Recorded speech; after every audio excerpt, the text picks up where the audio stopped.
The most expensive house in the state was a lie, and I was the only one with the key to the truth. My name is Marcus. I'm a high-end real estate photographer. My job is to make a 500 square foot box look like a palace, and a crumbling mansion look like a masterpiece. I sell the dream. But when the phone rang at 3 a.m. on a Tuesday, the dream sounded like a nightmare. A voice, cold and clinical, gave me an address in Stanton's reach and a code to the gate. No questions. Just photos. Capture the soul of the house, they said. They didn't tell me that the house didn't have one. I arrived at dawn. The glass house sat on the cliffside like a jagged diamond. $20 million of steel and ego. It was the home of Julian Vane, a man whose face was on every business magazine, the king of the new economy. I expected security. I expected barking dogs and men in suits. Instead, I found a gate that was already open.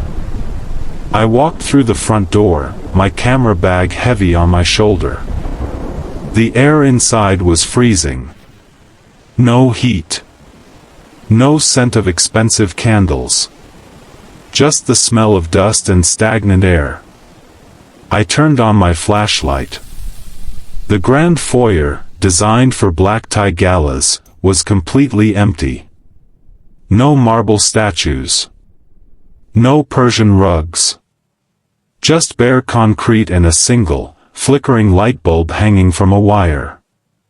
Julian Vane wasn't living in a palace. He was living in a cage made of glass. And as I moved deeper into the shadows, I realized I wasn't alone. Someone was breathing in the dark. I didn't drop my camera. I didn't run. In my line of work, you learn that the scariest things aren't the shadows, they're the people hiding in them. I clicked my flashlight toward the corner. Julian Vane was sitting on the floor. The king of the new economy looked like a man who had just survived a shipwreck. He didn't blink as the light hit him. He looked at me, his voice a dry rasp that sounded like sandpaper on glass, and he asked, "Did the bank send you? Or is it the creditors this time?" I'm just a photographer. That someone called me to capture the soul of the house. He let out a hollow, bitter laugh that echoed through the empty foyer. The soul? Marcus, you're 10 years too late. This house doesn't have a soul. It only has a price tag. He stood up, his expensive shirt hanging off his frame. He pointed to the glass walls that looked out over the cliff. "Look at it," he whispered. "The most beautiful view in the state. And do you know what I see? I see $20 million I don't have. I see a debt that grows faster than the grass in the yard. The paper king's truth." I watched him walk toward the window. He looked like a prisoner in a castle he built himself. I asked him the question that had been burning in my mind since I stepped through the door. "Why is it empty, Julian? Where is the life you've been bragging about on television?" He turned back to me, the blue light of the pre-dawn sky hitting his face. "Everything you saw on TV was a rental, Marcus. The cars? Leased for the weekend. The furniture? Staged for the investors. The life? A projection." He stepped closer, and for the first time, I saw the fear in his eyes. "I spent my life building a glass house so the world would think I was a giant. But glass is fragile. And the first stone was thrown yesterday." He handed me a small, brass key. It was old. It didn't look like it belonged in this M. "If you want the truth, if you want the real story, go to the basement. Go past the wine cellar. There's a red door. Open it. My hand shook as I took the key. The first loop was closing, but a much darker one was beginning.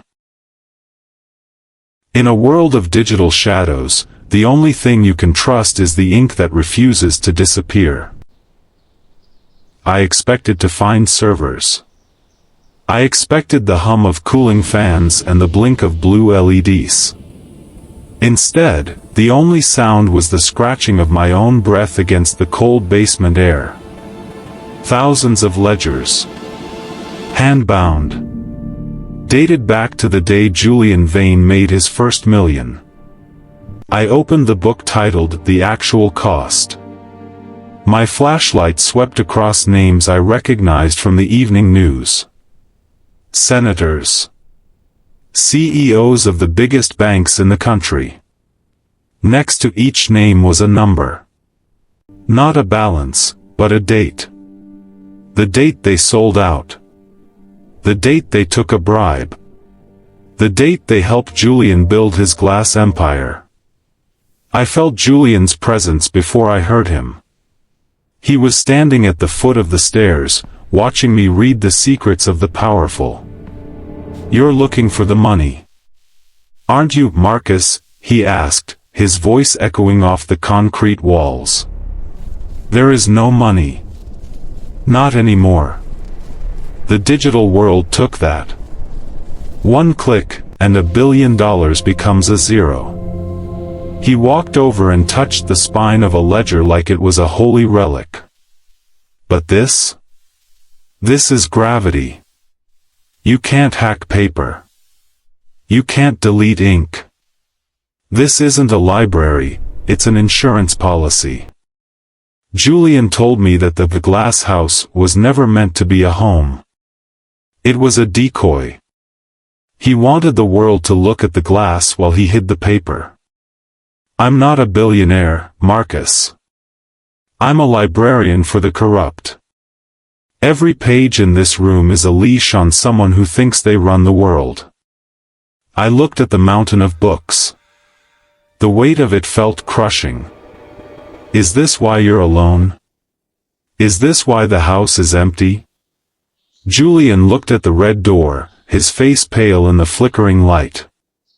"You can't have friends when you have leverage. You only have enemies who haven't found your hiding spot yet." And then, the sound. A heavy, crunching noise from the driveway above. Tires on gravel. Not one car. 3. Julian's eyes went wide. The hollow look was gone, replaced by a pure, animal terror. "They're here," he whispered. "The bank didn't send you, Marcus. But someone else followed you." I realized my mistake. The gate. I hadn't closed the gate. I had just led the wolves straight to the Paper King's throat. The second loop was closing, and the exit was blocked.